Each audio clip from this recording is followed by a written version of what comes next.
सास का अखाड़ा बहू ने पछाड़ा। माँ जी, ये कैसे बना रही है शिमला मिर्च? नहीं नहीं नहीं, ऐसी कोई नहीं खाएगा, आप हटिए, मैं बनाती हूँ। कोई नहीं खाएगा? अरे तेरे मायके वालों के लिए नहीं बना रही हूँ, अपने पति, बेटे और बेटी के लिए बना रही हूँ। और वो लोग शिमला मिर्ची ऐसी ही पिछले कई सालों से खाते आ रहे हैं। बहू बहू हो ना, थोड़ा सोच समझ कर जबान खोला करो, समझी? माँ जी, फिर तो मैं यही कहूँगी कि आपको खाना बनाना आता ही नहीं। बहू शिमला मिर्च बना लेती है, लेकिन अपने अंदाज में। फिर खाने के टेबल पर, ये सब्जी क्या बहू ने बनाई है? आज बहुत अलग लग रही है। भाभी, रंग तो बड़ा अच्छा दिख रहा है सब्जी का।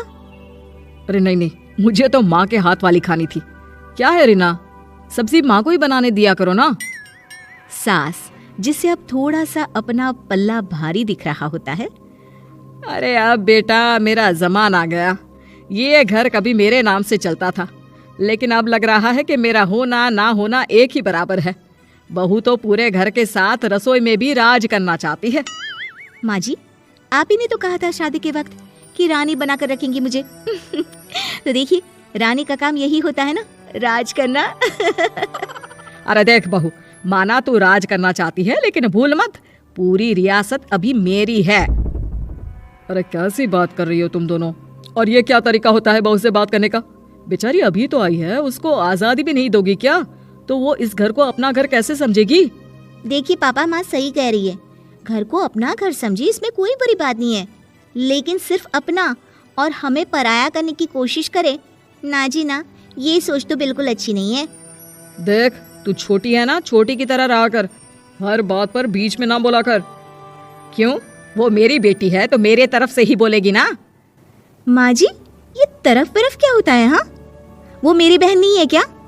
मैं मानती हूँ कि आज मैंने सब्जी बना दी, लेकिन थोड़ा खाने में बदलाव करना हम स्त्रियां भी तो जानती हैं और चाहती भी हैं। तो इसका मतलब ये तो नहीं कि घर के खाने की कोई वैल्यू ही नहीं है। देख, मैं कोई बहस नहीं करना चाहती, जाओ खाना खा लो। सभी खाना खाने बैठ जाते हैं। अगले रोज, माँ जी प्लीज, ये आस पड़ोस वालों को बोलिए ना, मुंह उठाकर घर में मत आ जाया करे। अरे किसी के घर आने जाने का कुछ वक्त तो होना चाहिए। यहाँ तो सारा दिन मानो लोगों ने धर्मशाला बनाकर रखी है। बहू, वो हम लोगों के परिवार जैसे हैं, पिछले 25 साल से हमारे साथ है। और ये मेरा घर है, यहाँ कौन आएगा कौन नहीं, ये तू कैसे डिसाइड करेगी? और हाँ, तुझे अगर पसंद नहीं ना तो अपने कमरे में चली जाया कर। वो लोग बात ही कर रहे होते हैं कि पड़ोसन आ जाती है। अरे बहन, हम लोगों ने जागरण रखा है माता का आज रात, सुबह का भंडारा भी, तो बहू रानी को लेकर आना। आना हाँ बिटिया? अच्छा चलती हूँ, और घरों में भी निमंत्रण देना है। अरे हाँ हाँ, हम जरूर आ जाएंगे। वैसे किस किस को बुला रही हूँ? वो तुम्हारी ननद और भाभी भी आ रहे हैं क्या? माँ, क्या आप इनके पूरे खानदान को जानती हैं? अरे भाभी ने ही तो मेरी ननद की शादी की पूरी तैयारियां कराई थी, और मेरे मायके में भी पापा की मौत के बाद वहाँ रहकर इन्होंने ही मुझे संभाला था। इतना तो कोई किसी के लिए नहीं करता। अच्छा, मैं ना फल दे जाऊंगी, काट देना भाभी, मैं दूसरे काम पूरे कर लूंगी। मेरी तो तबीयत खराब है माँ जी, आप ही काट देना सारे फल। मैं रात का खाना भिजवा दूंगी, परेशान ना होना। हाँ? अरे नहीं नहीं, हम लोग बना लेंगे, 4 लोगों का खाना तो बनाना है। अरे नहीं नहीं, आप फल पर लग जाओगी, और बहू की तबीयत भी ठीक नहीं, खाना मैं ही भिजवा दूंगी। पड़ोसन चली जाती है और सास बहू की तरफ देखती है।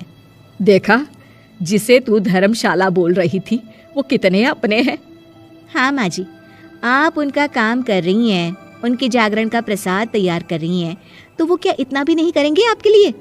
ओहो, तुझसे बहस क्या करना बहू। तभी बहू की माँ आ जाती है। अरे बहन जी, बेटी से मिलने का मन किया तो बिना बताए ही आ गई, बुरा न मानना। ये मत समझना कि ये मेरा घर नहीं, कोई धर्मशाला है। अच्छा अच्छा, तो ये घर पर आए मेहमानों को घर नहीं, धर्मशाला वाला समझाने वाली आप ही हैं। वैसे आपको खुशी होगी कि आपकी बेटी के संस्कार भी ऐसे ही हैं। अरे माँ, किन बातों को सुन रही हो? आओ अंदर आ जाओ माँ। माँ बेटी के साथ अंदर आती है तो उसे अचार की महक आती है। हाय रे, कितनी अच्छी महक है। क्या बनाया है बहन जी? अचार बनाया है। आपकी बेटी बोल रही थी कि आप लोग कुछ अलग तरीके से बनाते हैं। मैं तो बस ऐसे ही। हम लोगों के घर पर तो अचार टिकता ही नहीं है। अरे आता ही किसे है अचार बनाना। लेकिन जैसे ही बेटी माँ को कमरे में ले जाती है, क्या है माँ, क्यों आ गई यहाँ पर, बताकर तो आना चाहिए। अरे कैसी बात कर रही है बेटी, माँ को बेटी से मिलने का मन किया तो क्या माँ नहीं आ सकती? आ सकती है माँ, क्यों नहीं, लेकिन तू ना पूरा खेल बिगाड़ रही है। खेल? कैसा खेल बेटी? मुझे भी तो बता देती तो मैं भी खेल लेती। माँ, जब से शादी करके इस घर में आई हूँ ना, सासू माँ ने मेरा घर का रट लगा कर रखा है। अब मैं ये बताना चाहती हूँ कि यहाँ मैं आ गई हूँ। कोई भी चीज़ जो पहले होती थी वो ठीक नहीं थी, तो मैं उसे परफेक्ट करूँगी। अच्छा, यानी बात सिंहासन की है कि पहली रानी को उतारना है। हाँ माँ, तुम्हें जो समझना है समझो, लेकिन बात तो यही है। पर बेटा वो बेटी कुछ नहीं समझती और दरवाज़ा खोलकर बाहर चली जाती है। माँ, जो कि एक अच्छी औरत होती है, बेटी को समझाने की कोशिश तो करती है। बाहर सास के सामने माँ कहती है, अरे बहन जी, आप चलिए ना मेरे साथ मेरे घर, बहू का मायका भी देख लीजिए। अरे नहीं नहीं बहन जी, आप ही रुकिए हम लोगों के पास। शाम को जागरण है, वहाँ ले चलेंगे, उसी का प्रसाद तैयार कर रही हूँ। अच्छा, हमें भी तो सिखा दीजिए कैसे तैयार करते हैं। अरे कैसी बात कर रही हो माँ, कितने जागरण करवा चुकी हो तुम। देख बेटी, एक बात गांठ बांध ले, हर बेटी माँ के घर जो होता है वो देखती है, लेकिन सीखती वो सास के पास ही है। सास का संस्कार वो अपनी सास से सीखती है, जो वो अपनी बहू को देती है। तो बेटी, यहाँ के रीति रिवाज, रहन सहन, बोली भाषा अपनी है, जिसे तुझे ना सिर्फ फॉलो करना है बल्कि सीखना भी है। और जहाँ तक सवाल है पूरे घर की रानी बनने का, तो जब तक तेरी सास महारानी है तू रानी ही तो रहेगी, क्यों बेटा? बहू माँ की बात समझ जाती है और सास भी बहू की माँ का मन ही मन शुक्रिया अदा करती है।